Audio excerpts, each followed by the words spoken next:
નમસ્કાર, આપ જોઈ રહ્યા છો ગુજરાત ફર્સ્ટ। હું છું આપની સાથે વિક્રમ। મુખ્ય સમાચાર પર નજર કરીએ તો અમરેલીના ગીરમાં સિંહના મોતથી ચિંતા વધી છે। ગાંધીનગર પીસીસીએફ ભવાનીપતિ ગીરની મુલાકાતે છે, ત્યારે અલગ અલગ એનિમલ કેર સેન્ટરોમાં તપાસ હાથ ધરવામાં આવી છે।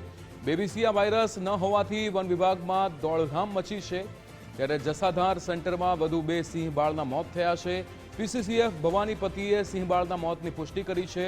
સિંહનો સત્તાવાર મૃત્યુઆંક 8 થયો હોવાનો દાવો છે। મૃત્યુઆંક 9 થી વધુ હોવાની ચર્ચા વહેતી થઈ હતી, ત્યારે સિંહના મોતના સેમ્પલ ગાંધીનગર લેબોરેટરીમાં મોકલાયા છે। આજ સાંજ સુધીમાં રિપોર્ટ આવી જશે। સિંહમાં સીડીવી વાયરસના લક્ષણો હોવાની પણ આશંકા વ્યક્ત કરવામાં આવી છે। તો જૈનિક સોજિત્રા આપણી સાથે ફોન લાઈન પર જોડાઈ ગયા છે। જૈનિક, અહીંયા જે રીતે અલગ અલગ એનિમલ કેર સેન્ટરોની પણ તપાસ કરવામાં આવી રહી છે, ગાંધીનગરના પીસીસીએફ ભવાનીપતિ ગીરની મુલાકાતે પહોંચ્યા છે, રિપોર્ટ પણ આજ સાંજ સુધીમાં આવી જશે, પણ શું વિગતો મળી રહી છે? કેટલા સિંહના મૃત્યુ થયા છે, કેટલા સિંહ બાળના મૃત્યુ થયા છે?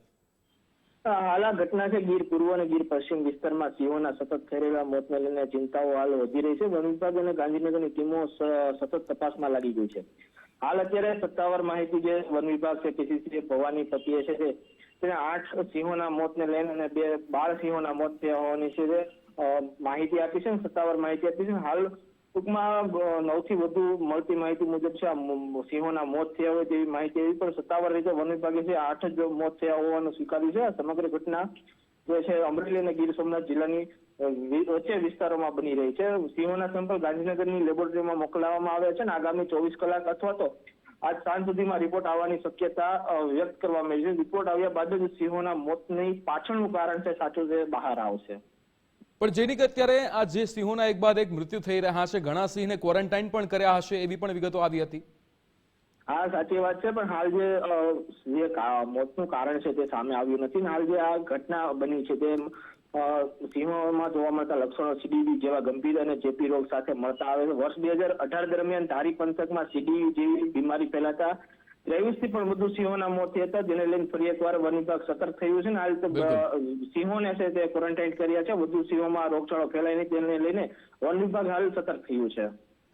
બિલકુલ જૈનિક, સમગ્ર માહિતી સાથે જોડાવા બદલ આપનો આભાર। આપણી સાથે નિવૃત્ત એસીએફ આપણી સાથે જોડાઈ ગયા છે સીપી રાણપરિયા સર। સર, અહીંયા સૌથી પહેલા તો એ વિગત જાણવી છે કે અત્યાર સુધી કેટલા સિંહોના મૃત્યુ થયા છે અને શું એ તમામ સિંહના મૃત્યુ એ બેબીસિયા વાયરસના કારણે થયા છે કે કોઈ અન્ય કારણથી થયા છે? ખાસ કરીને અત્યારે એમ કહેવાય છે માહિતી પ્રમાણે 6 જેટલા સિંહોના મૃત્યુ થયા છે અને સંભવતઃ ડિસ્ટેમર અથવા તો બેબીસિયા વાયરસથી થયો તેવું અનુમાન છે। બિલકુલ, અને જે રિપોર્ટ અત્યારે કરવામાં આવ્યો છે, જે સાંજ સુધીમાં આવવાનો છે, એ રિપોર્ટમાં શું લાગે છે કે તપાસની અંદર શું આ બેબીસિયા વાયરસ જ આવશે અને અત્યારે જેટલા પણ સિંહને ક્વોરન્ટાઇન કર્યા છે શું એમાંથી પણ કોઈ અફેક્ટેડ હોઈ શકે? શક્યતાઓ છે, પણ બેબીસિયા વાયરસ એક પ્રકારનો પેરાસાઇટ છે, ઓકે, અને પ્રોટોઝોઆ છે। તો મને લાગે છે કે હવે જ્યારે ફાઇનલ રિઝલ્ટ જ્યારે એફએસએલ માંથી કે જ્યાં ચકાસણી ચાલી રહી છે અને સંભવતઃ આ બંનેમાંથી કોઈ પણ એક હોઈ શકે। બિલકુલ, પણ રાણપરિયા સર, અહીંયા મારે એ પણ જાણવું છે કે આપણે એક સાથે 8 સિંહને ગુમાવી બેઠા છીએ અત્યારે, જે પ્રાથમિક વિગતો સામે આવી છે પ્રમાણે, તો શું આ વાયરસની કોઈ અગાઉની તૈયારી આપણે ન કરી શકીએ? અગાઉ આપણે ન જાણકારી મેળવી શકીએ કે આવો વાયરસ ફેલાઈ શકે છે, સિંહને બચાવી શકીએ, એવી કોઈ પૂર્વ તૈયારી ન થઈ શકે? એકચ્યુઅલી